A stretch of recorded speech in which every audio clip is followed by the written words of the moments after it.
guys, it's Monique from Vegan Living 24/7, and I'm just here to talk to you guys today about whether or not you should strive to be 100% vegan or the perfect vegan. And my answer is no. I don't think that it's even possible to be 100% vegan.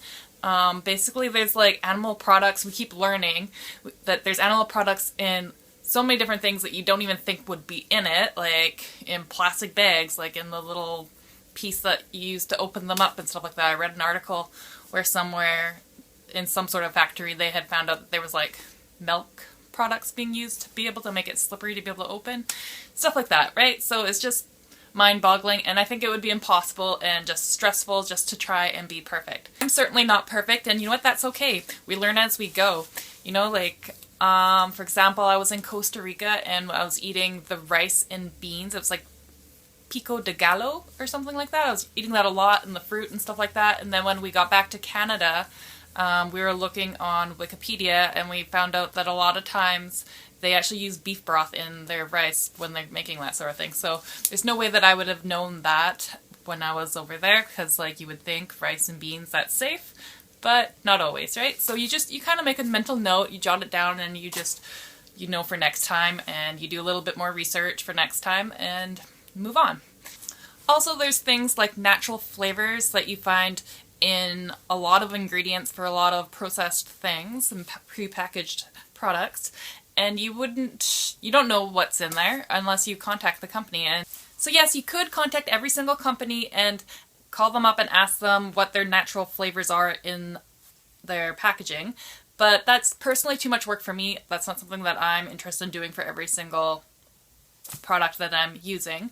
But as I said before, if it's something that I learned later on that, hey, it actually does have animal products in it, for example, like the Bailey's almond alcohol, I found out that has beeswax in it, according to an article on like Veg News or something like that, because they had reached out and contacted them.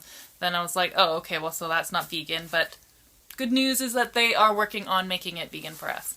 But anyways, so yeah, I just think that it's better to just focus on what you do already know, and as you go, you just learn more and more and more, and you just compensate for that, and you just keep adding that to your list, and just make it simple for yourself, because it can be overwhelming at first, especially with like for me anyways, for like the products, like the home products and that sort of thing, like the amount of products and brands that test on animals that aren't cruelty-free is huge. It's crazy. And so for me, I'm slowly transitioning and learning which products and brands to be using instead in place of those ones, because let's face it, some of those ones are really expensive or else they don't work very well at all. So it's all about trial and error.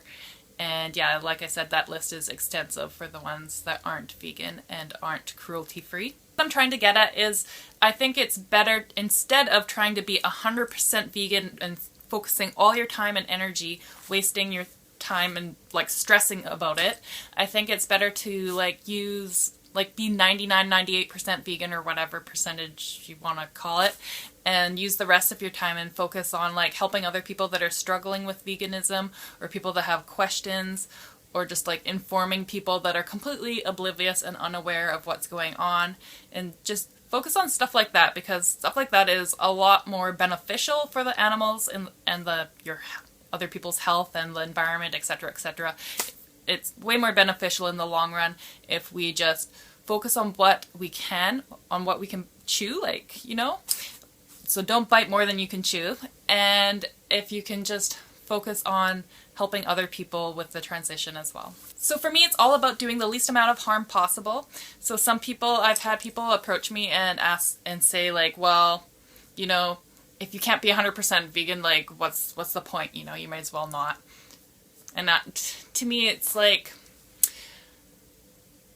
I've never strived to be perfect with like really anything. And so veganism is the same. I'm just trying to do the least amount of harm, and you're probably going to hear me say this all throughout my channel in the future as well. But basically, like, if I were to eat meat, okay, because so people say things like, when you're eating, you're still killing plants and stuff like that, right? And I'm one of the only vegans that will actually like have this little debate with them and go, okay, yeah, we're still killing to eat. I understand that.